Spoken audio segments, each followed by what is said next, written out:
ಇವತ್ತು ಕೆಂಪೇಗೌಡರು ಇರ್ಬೋದು, ಬಸವಣ್ಣ ಇರ್ಬೋದು, BR ಅಂಬೇಡ್ಕರ್ ಇರ್ಬೋದು, ಇವರೆಲ್ಲ ದೇವರಿಗೆ ಸಮಾನ.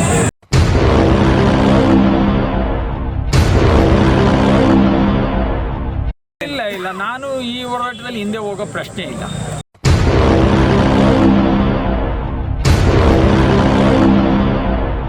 ನಮ್ಮನ್ನು ಕರೆದಿದ್ದು ಕಾಟಾಚಾರಿ, ಆಕ್ಷೇಪಣೆ ಕೊಡೋರು ಮೊದಲು ಕರಿಬೇಕಾ?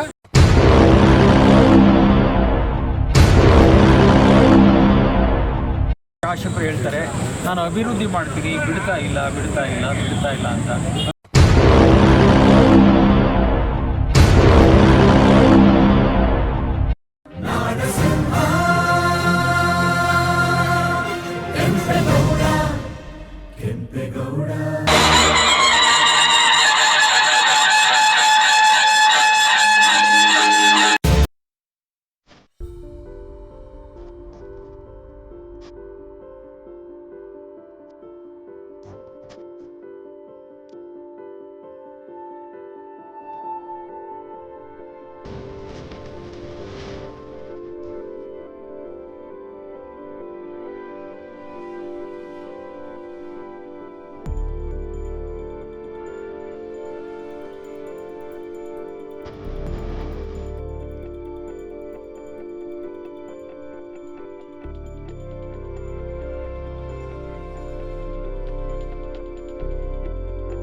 ಇವತ್ತು ನಮಗೆ ಅರಣ್ಯ ಇಲಾಖೆಯಿಂದ ಇಲ್ಲಿ 89 ಮರಗಳನ್ನ ನಾವು ಕಡಿತೀವಿ.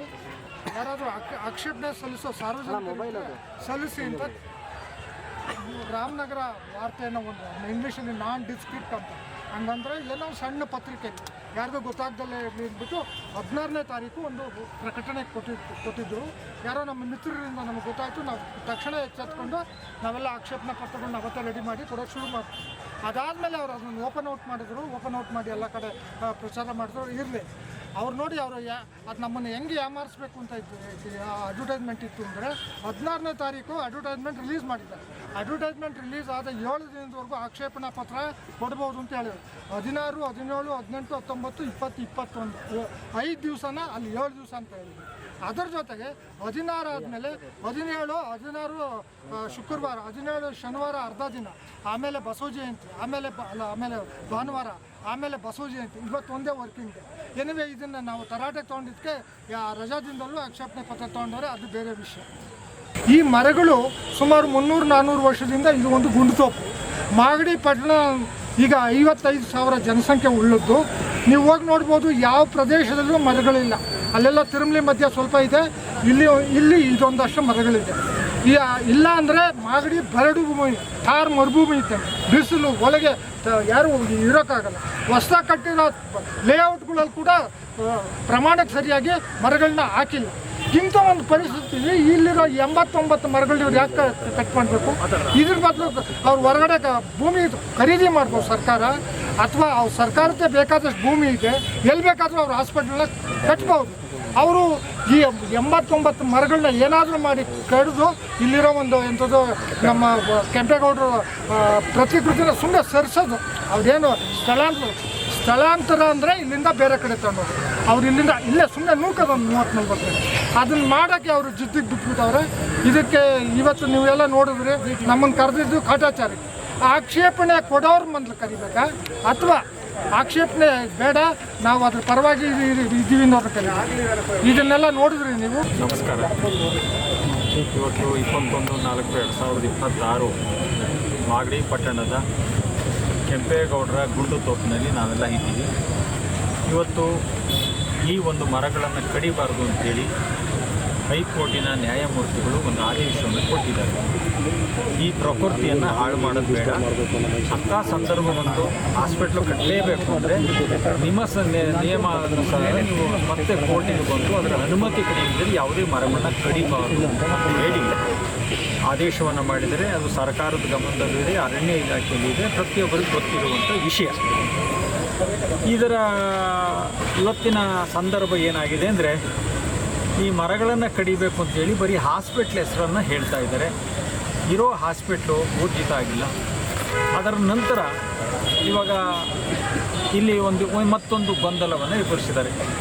ಕೃಷ್ಣಮೂರ್ತಿಯವರು ಅಂಬೇಡ್ಕರ್ ಭವನವನ್ನು ಕಟ್ಟಕ್ಕೆ ಬಿಡ್ತಾ ಇಲ್ಲ ಅನ್ನುವಂಥ ವಿಚಾರವನ್ನು ಇವತ್ತು ನಮ್ಮಲ್ಲೇ ಜಗಳದೊಂದು ಇಕ್ಕುವಂಥ ರೀತಿಯಲ್ಲಿ ಇವತ್ತು ಮಾಡ್ತಾ ಇದ್ದಾರೆ. ಅದು ಸರಿಯಲ್ಲ.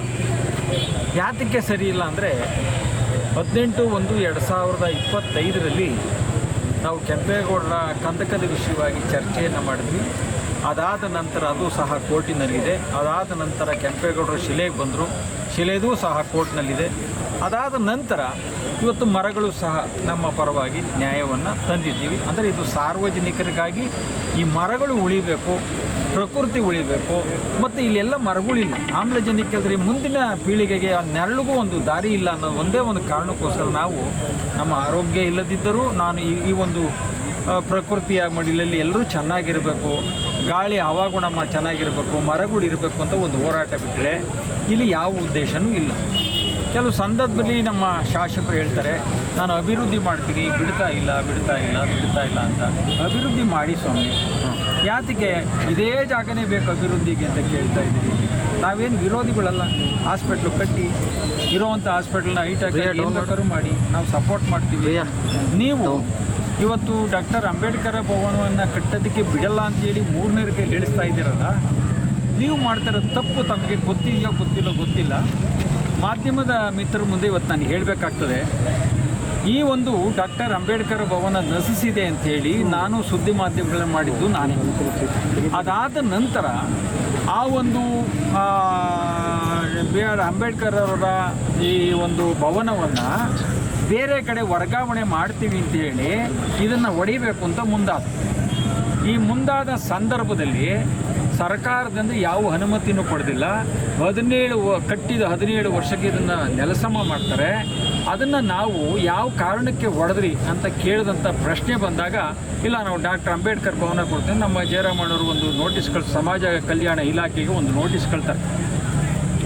ಯಾವತ್ತು ಅಂದರೆ 14/9/2025 ಅವರೇನು ಮಾಡ್ತಾರೆ, ಅದು 2ನೇ ದಿನಕ್ಕೆ 16ನೇ ತಾರೀಕು ಒಂದು ಲೆಟರ್ ಕಳಿಸ್ತಾರೆ. ಕೆಂಪೇಗೌಡರ ಡಾಕ್ಟರ್ B.R. ಅಂಬೇಡ್ಕರ್ ಭವನವನ್ನು ಎಲ್ಲಿ ಹೊಡೆದಾಕಿದ್ರು ಅದೇ ಜಾಗದಲ್ಲಿ ಕಟ್ಟಬೇಕು ಅಂತ ಹೇಳಿ ಒಂದು ಆದೇಶವನ್ನು ಅವರು ಕರಪತ್ರ ಮುಖಾಂತರ ಕಳಿಸ್ಕೊಡ್ತಾರೆ. ಅದನ್ನು ನಾವು ಸ್ವೀಕಾರ ಮಾಡಿದ್ದೀವಿ. ಆ ಡಾಕ್ಟರ್ ಅಂಬೇಡ್ಕರ್ ಭವನ ಕಟ್ಟೋದು ಬಹಳ ಸಂತೋಷದ ವಿಚಾರ. ಯಾತಕ್ಕೆ ಅಂದರೆ ಇವತ್ತು ಕೆಂಪೇಗೌಡರು ಇರ್ಬೋದು, ಬಸವಣ್ಣ ಇರ್ಬೋದು, B.R. ಅಂಬೇಡ್ಕರ್ ಇರ್ಬೋದು, ಇವರೆಲ್ಲ ದೇವರಿಗೆ ಸಮಾನ. ಇದು ಜಾತಿಗೆ ಬರಲಿಲ್ಲ. ಇವತ್ತು ಪ್ರತಿಯೊಬ್ಬರು ಪೂಜೆ ಮಾಡ್ತಾರೆ, ಪ್ರತಿಯೊಬ್ಬರು ಅವರ ಸಂವಿಧಾನವನ್ನು ಒಪ್ಕೊಂಡಿದ್ದಾರೆ. ಪ್ರತಿಯೊಬ್ಬರು ಆ ಒಂದು ಕಾನೂನಿನ ಅಡಿಯ ಭಾಗದಲ್ಲಿ ನಾವೆಲ್ಲರೂ ಸಾಕ್ತಾ ಇದ್ದೀವಿ ಅಂದರೆ ಅವರು ದೇವರಿಗೆ ಸಮಾನ, ಮನುಷ್ಯರಲ್ಲ. ಮನುಷ್ಯ ಯಾವಾಗ ಹೋರಾಡ್ತಾರೆ, ಅವರು ಸತ್ತು ಸ್ವರ್ಗ ಸೇರಿದ ಮೇಲೆ ಅವರು ದೇವರ. ಇವತ್ತೆಲ್ಲ ಅವ್ರವ್ರು ಯಾರೇ ಆಗಲಿ, ನಾವಾಗಲಿ ಪ್ರತಿಯೊಬ್ಬರು ಪೂಜೆ ಮಾಡಿ ನನಗೆ ಒಳ್ಳೇದು ಮಾಡಪ್ಪ, ನನಗೆ ವಿದ್ಯೆ ಕೊಡಪ್ಪ, ಹೋರಾಟ ಕೊಡಪ್ಪ ಅಂತ ಕೇಳ್ತಾರಂದರೆ ಆ ಶಕ್ತಿನ ಕೇಳ್ತೀವಿ ಅಂದರೆ ಅದು ದೇವರು. ಆ ದೇವಸ್ಥಾನದ ನಾನು ಭಾಗವನ್ನು ಕಟ್ಟಬೇಡ ಅಂತ ಹೇಳೋಷ್ಟು ನಾನು ಅವಿವೇಕಿ ಅಲ್ಲ. ಯಾಕಂದ್ರೆ ನಾನು ಕೆಂಪೇಗೌಡ ಶಿಲೆಗೆ ಹೋರಾಟ ಮಾಡ್ತಾ ಇರೋದು. ಆದರೆ ನೀವು ಮಾಡ್ತಾ ಇರೋದೇನೆಂದರೆ, ಮೊದಲು ಒಂದು ಪ್ಲ್ಯಾನ್ ಮಾಡಿದ್ರಿ. ಆ ಪ್ಲ್ಯಾನಲ್ಲಿ ಹೇಗಿದೆ ಅಂದರೆ, ನಿಮಗೆ ಯಾವ ರೀತಿ ನಾವು ಹೇಳಬೇಕು ಅನ್ನೋದು ನಮಗೆ ಒಂದೊಂದು ಸಾರಿ ವಿಷಯಗಳು ಚರ್ಚೆ ಬಂದಾಗ ನಮಗೆ ಗೊಂದಲವಾಗ್ತದೆ. ಏನಪ್ಪ, ಗಂಟೆಗೊಂದು ಹೇಳಿಕೆ, ಗಂಟೆಗೊಂದು ಸಂದರ್ಭ, ಇವೆಲ್ಲ ಮಾಡಿಬಿಟ್ಟು ಇದು ಮೊದಲಿಗೆ ಇದು ಪ್ಲ್ಯಾನ್ ಮಾಡಿದ್ರು. ಇದೇ ಕಾನೂನು ಅಡಿಯಲ್ಲಿ ಇವರೆಲ್ಲ ಪ್ಲ್ಯಾನ್ ಮಾಡಿದ್ರು. ಈ ಪ್ಲ್ಯಾನ್ ಮಾಡಿದ ನಂತರ ಇವತ್ತು ಇದು ಬದಲಾವಣೆ ಆದಿಕ್ಕೆ ಬಂತು ನೋಡಿ. ಅದೇ ಪ್ಲ್ಯಾನ್ನ ಮತ್ತೆ ತಿದ್ದುಪಡಿ ಮಾಡಿದ್ರು. ತಿದ್ದುಪಡಿ ಮಾಡಿದಾಗ ಡಾಕ್ಟರ್ ಅಂಬೇಡ್ಕರ್ ಭವನ ಕಟ್ಟಕ್ಕೆ ಸ್ವಾಗತ ಇದೆ, ನಾವು ಬಂದಿವಿ, ಅವ್ರು ಮಾಡಿ ಸಂತೋಷ. ಆದರೆ ರಸ್ತೆ ಪಕ್ಕದಲ್ಲಿ ಮಾಳಿಗೆಗಳನ್ನು ಮಾಡಿ ಅಲ್ಲಿ ತರಕಾರಿನೋ ಹಣ್ಣು ಇನ್ನೊಂದು ಸಾಮಾನು ಮಾರುವಂಥ ಅದು ಡಬ್ಬಲ್ ಆ ಹೈವೇಗೆ ಬಂದರೆ ನಮ್ಮಲ್ಲಿ ಮಾಗಡಿಲಿ ಯಾವ ಒಂದು ದೊಡ್ಡ ಪಟ್ಟಣವಾಗಿ ಹೊರಹೊಮ್ಮಿಲ್ಲ.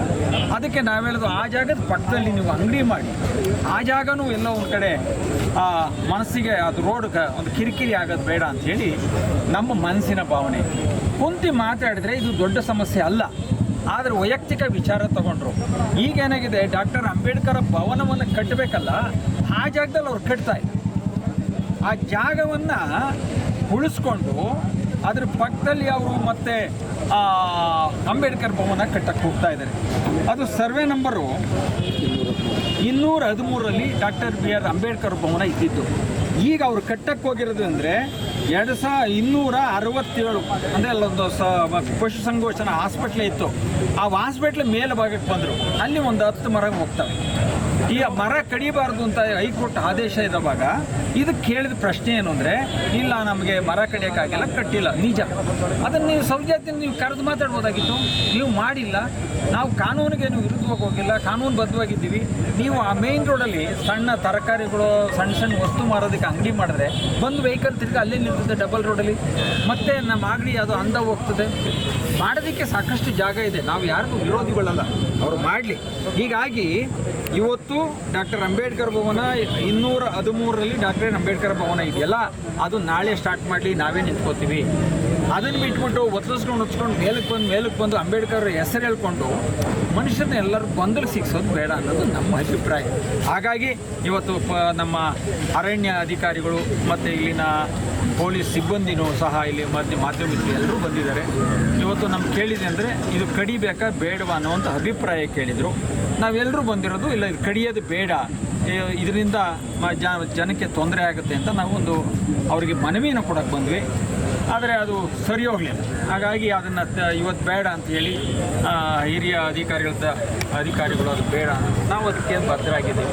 ನಮ್ಮದೇನು ಹೋರಾಟ ಇಲ್ಲ, ನಮ್ಮದೇನು ಮರ ಕಡಿಬೇಕಾದ್ರೆ ಕಾನೂನುಬದ್ಧವಾಗಿ ಮಾಡಿ, ಅಷ್ಟು ನಮ್ಮಲ್ಲಿರುವಂಥ ಇವತ್ತಿನ ಪರಿಸ್ಥಿತಿ. ಡಾಕ್ಟರ್ ಅಂಬೇಡ್ಕರ್ ಭವನ ನೀವು ಕಟ್ಟಿ, ಯಾವುದೇ ವಿಷಯಕ್ಕೆ ಯಾವುದೋ ಚರ್ಚೆ ಮಾಡಿ ಯಾರನ್ನೋ ತಂದು ಎತ್ತಿಕ್ಬಿಟ್ಟು ನಿಮ್ಮ ರಾಜಕೀಯಕ್ಕೋ ಮತ್ತು ದೇಶಕ್ಕೋ ಮೂರನೇರು ಹಂಟಾಕ್ಬಾರ್ದು. ಯಾಕೆಂದರೆ ಇವತ್ತು ಇವರು ಹಿರಿಯ ನಾಯಕರು ಡಾಕ್ಟರ್ BR ಅಂಬೇಡ್ಕರ್ ಅವರ ಅನುಮಾಯಿಗಳು. ಯಾಕೆ ಅಂದರೆ ಅವರೆಲ್ಲ ದೇವರು ಅಂತ ಪೂಜೆ ಮಾಡ್ತಾ ಇರೋದು. ಅಂಬೇಡ್ಕರ್ ಭವನ ನಾವೆಲ್ಲರೂ ಮಾತಾಡೋಕ್ಕೆ ಅಷ್ಟೇ, ಮನುಷ್ಯನ ಭಕ್ತಿ ಇರೋ ನಾವು ದೇವರು ಅಂತ ತಿಳ್ಕೊಂಡು ಮಾಡೋದು. ಆ ದೇವ್ರ ಬಗ್ಗೆನೇ ನೀವು ತಂದು ಇಟ್ಬಿಟ್ರೆ ಯಾರನ್ನು ಕೇಳೋದು, ಉತ್ತರ ಕೊಡೋದು ಯಾರು? ದಯಮಾಡಿ ಸತ್ಯ ಇದ್ದರೆ ನೀವು ಯಾರಾದರೂ ಪ್ರಾಮಾಣಿಕವಾಗಿ ಮಾತಾಡಿ, ನಾವು ಯಾವತ್ತೂ ಸಿದ್ಧರಿಲ್ಲ. ನಾವು ಇದು ಶಾಂತಿ ಪ್ರದೇಶ. ಮಾಗಡಿ ಅಂದರೆ ಸರ್ವಧರ್ಮದವ್ರಿಗೂ ಒಂದು ಪ್ರೀತಿ, ಬಾಳ್ವಿಗೆ, ಸಹಬಾಳ್ವೆ ಕೊಟ್ಟಂಥ ಜಾಗ. ನಾವು ಅದನ್ನು ಹೆಮ್ಮೆಯಿಂದ ಒಪ್ಕೊಂಡಿದ್ದೀವಿ. ನಾವು ಎಲ್ಲರೂ ಸಹಕಾರದಲ್ಲಿ ನಾವು ಜೊತೆ ಸೇರಿಕೊಂಡು ಯಾವತ್ತಿದ್ರೂ ಮಾತಾಡೋಕ್ಕೆ ನಾವು ವಿರೋಧ ಇಲ್ಲ. ಬಟ್ ಮಾಡೋದೊಂದು ಹೇಳೋದೊಂದಾದಾಗ ನಾವು ಅದನ್ನು ವಿರೋಧ ಮಾಡೋದಕ್ಕೆ ನಾವು ಯಾವತ್ತೂ ಸಿದ್ಧರಾಗಿದ್ದೀವಿ. ನಮಸ್ಕಾರ. ಆಕ್ಷೇಪಣೆ 2000 ಸಹಿಯನ್ನು ಸಂಗ್ರಹಿಸಿ ಇವತ್ತು ಅರಣ್ಯ ಅಧಿಕಾರಿಗಳಿಗೆ ಕೊಟ್ಟಿದ್ದೀವಿ. ಅದು ಎಷ್ಟು ಮಟ್ಟಿಗೆ ಕೈ ಸೇರಿದೆ ಇಲ್ಲ ಗೊತ್ತಿಲ್ಲ. ನಾವು ಅವರು ಏನು ಹೇಳಿದರೆ ಅದಕ್ಕೆ ನಾವು ಸ್ಪಂದಿಸಿದ್ದೀವಿ. ನಮಗೆ ನ್ಯಾಯ ಕೊಡಿ ಅಂತ ಕೇಳಿದ್ದೀವಿ. ನ್ಯಾಯನ ದೇವ್ರಿಗೆ ಸೇರಿದ್ದು ಅವ್ರಿಗೆ ಸೇರಿ ಇಲ್ಲ. ನಾನು ಈ ಹೋರಾಟದಲ್ಲಿ ಹಿಂದೆ ಹೋಗೋ ಪ್ರಶ್ನೆ ಇಲ್ಲ. ಯಾಕಂದರೆ ಮರ ಉಳಿಬೇಕು, ಸಾರ್ವಜನಿಕ ಇದು ನೆರಳಾಗಬೇಕು. ಇಲ್ಲೇನು ನಾನೇನು ಮನೆ ಕೇಳ್ತಾ ಇಲ್ಲ ಸೈಟ್ ಕೇಳ್ತಾ ಇಲ್ಲ. ನಾನು ಬಡವ್ರನ್ನ ಉದ್ಧಾರ ಮಾಡ್ತೀನಿ, ನಾನೇನು ಬಡವ್ರನ್ನೆಲ್ಲ ಓಡಿಸ್ಬಿಟ್ಟು ನನಗೆ ಕೊಡು ಅಂತ ಕೇಳ್ತಾ ಇಲ್ಲ. ಮಾತಾಡೋರು ಮಾತಾಡಲಿ, ಅದಕ್ಕೆ ಕಾಲ ಬಂದಾಗ ಉತ್ತರ ಕೊಡ್ತೀನಿ.